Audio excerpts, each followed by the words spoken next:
8 years after her premature death, the fans of Amy Winehouse still can't come to terms with the fact that their idol is no longer with us. The artist struggled so much, and could her management have done something to help her? It's your boy Marky Mark here, and stay with me to find out the details of the last days of Amy Winehouse.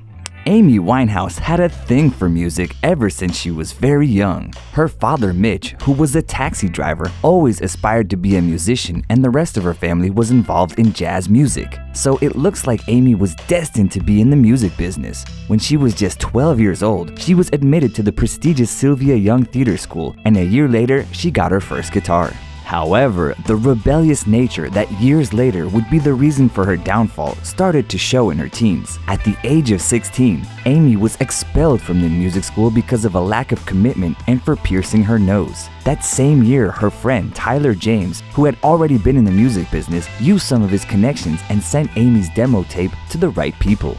It looks like jazz was Amy's destiny because this is the genre in which she debuted. Her debut album, Frank, which was a mixture of jazz, pop, soul, and hip-hop, was released in 2003 and got excellent reviews. That's not all because it was also nominated for and won multiple awards. However, Amy's great talent was overshadowed with her bad reputation because of her excessive partying. And it was a usual thing that she performed live on national television while being under the influence, and sometimes she even wasn't able to finish her set. As if that wasn't enough, at the time, she started a relationship of love and hate with her assistant, Blake Fielder Civil, who later admitted that he was one who ruined Amy's life. Her lifestyle got so dangerous that in 2006, Amy's management suggested that she went to rehab, but she was far from getting the suggested help, and Amy not only told the company to leave her alone, but also wrote a song inspired by that suggestion. Yes, indeed, I'm talking about Rehab. The song got such an overwhelming response and quickly landed on the UK Top 10 Singles chart and got Amy the Best British Solo Singer Award and Best British Album nomination in 2007. So actually, the suggestion helped her,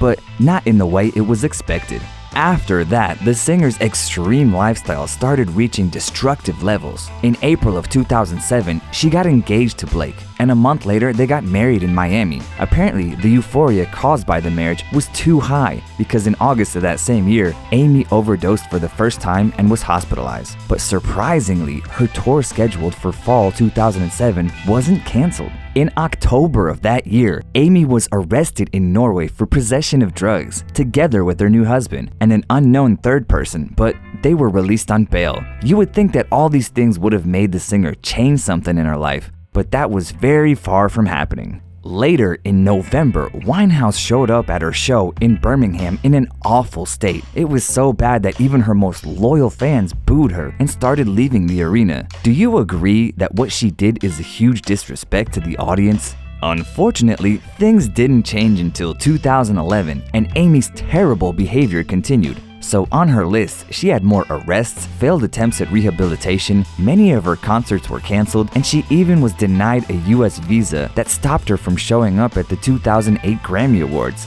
It was obvious that because of this destructive behavior, the singer's health started to deteriorate. I said that nothing changed until 2011 because in January of that year, after the last 2 shows of her tour, Amy informed her father that she hadn't drunk a single drop of alcohol for more than 2 weeks, and in April, she even entered rehab. It seemed like the singer was ready to leave behind her harmful lifestyle, but apparently it was too late and her health was already damaged.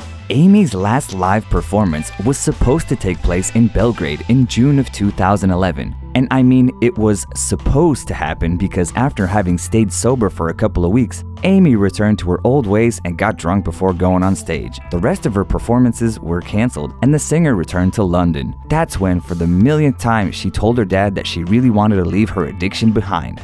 Surprisingly, Amy had a very speedy recovery and stayed sober for the rest of the month, and at the iTunes Festival in July, she was even able to dance on stage. Sometime later, Amy's manager told her father that when he saw his daughter that night, she asked him to take care of her dad. According to Amy's bodyguard, on the night of July 22nd, the singer was quite cheerful. She even sang and played drums for some time in her room. When at 10 a.m., Andrew went into Amy's bedroom, it seemed that she was sleeping, but 5 hours later, she was still in the exactly same position. So his first thought was that she died, and this was really what happened. And the cause of the singer's death was alcohol poisoning.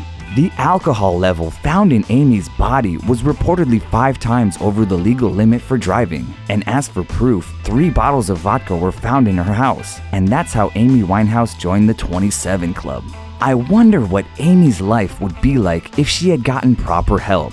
What do you think of the career and the life of this legendary British singer? Do you think that her management could have done something to help her? Let me know what you think in the comments, and don't forget to subscribe to our channel to stay up to date with Curious Sips. See ya!